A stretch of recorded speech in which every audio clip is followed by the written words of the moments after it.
Hi kids, welcome to day 1 of Story Time with Anne Ngirishi. Our first story is coming from the book African Adventure Stories by Sostin Mufune. And the title of our story today is The New $5 Note. The New $5 Note. Some years ago, Zimbabwe introduced new money. The children in particular were very excited. They liked the fresh new colors on the notes. Each note had its own color. There was just one problem. If it was getting dark, or if you didn't look very carefully, it was easy to confuse the new $5 note with the old $10 note. Both of them were reddish in color. 9-year-old Ellen lived with her parents. Her father taught in the primary school in the village. The most exciting day in the month for Ellen was the day when her father came home with his pay. On that day, she became one of the privileged children of the village. She ate bread. When Dad came home with his pay, Mom would immediately send Ellen out to buy bread. When month end came, Ellen couldn't wait for her dad to come home. One month end, Dad came home as usual. He handed the money over to Mom, and Mom called to Ellen. Ellen, I know it's getting late, but please go and buy a loaf of bread from the shop, Mother said. Gladly, Ellen responded as she bounced towards her mother. Do you see this $5 note? Mother asked her. Yes, Ellen replied excitedly. I am tying it in this handkerchief. I will pin the handkerchief in the pocket of your dress. Please don't lose the money, Mother said, as she carefully pinned the handkerchief in Ellen's pocket. Ellen was soon zooming off towards the shore. The sun had just set. Mr. Ndebele had his little lamp on the lampstand to shed light in the store. Usually there were many people in the shop, but to Ellen's surprise, Mr. Ndebele, the shop owner, was alone. What can I do for you? Mr. Ndebele asked with a smile. I would like a loaf of bread, please, Ellen responded with the typical politeness of an African girl. You are very fortunate. I've just got one loaf left, Mr. Ndebele responded as he picked up the lonely loaf from the shelf. He wrapped it carefully.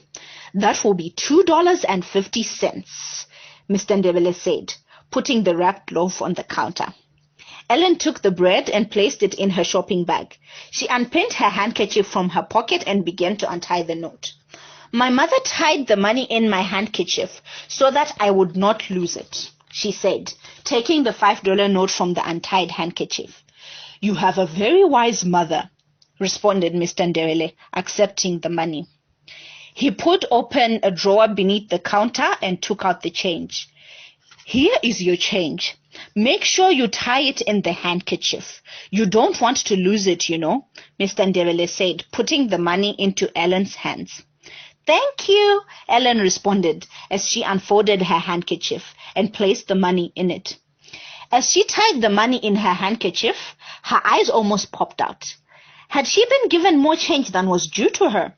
The change from her $5 note should have been only $2.50, but there appeared to be more. Bye, Mr. Ndebele, said Ellen as she walked thoughtfully through the door. Don't lose that money now. I will be careful, Ellen replied. After walking some distance, Ellen decided to check the change she had been given. Taking advantage of the twilight, she put her shopping bag down and untied the handkerchief. She counted the money carefully, and right there in front of her was $7.50. Ooh!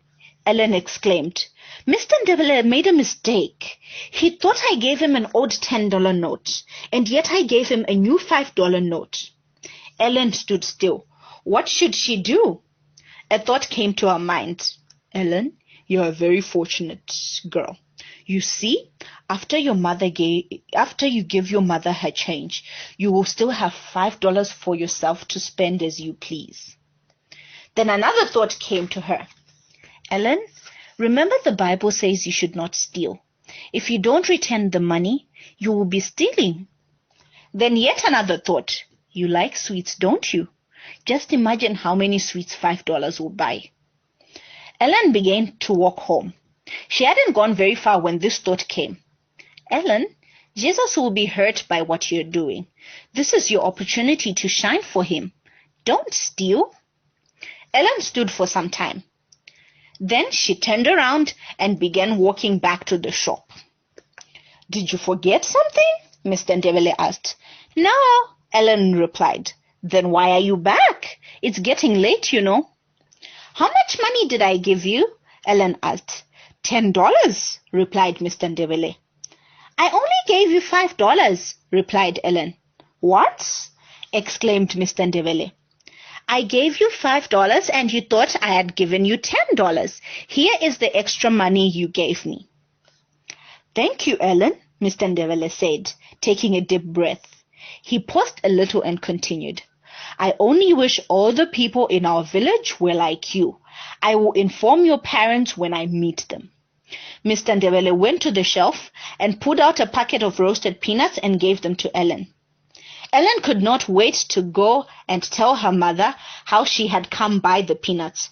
You should have seen her mother. She was so proud of her daughter. And I know someone else who was proud of Ellen. You can guess who it was. Yes, it was Jesus. And that, kids, brings us to the end of our first story, which teaches us that we should not steal. Even when you think that you didn't do it intentionally, like for Ellen, the shopkeeper had made a mistake and given her more change than she was supposed to get.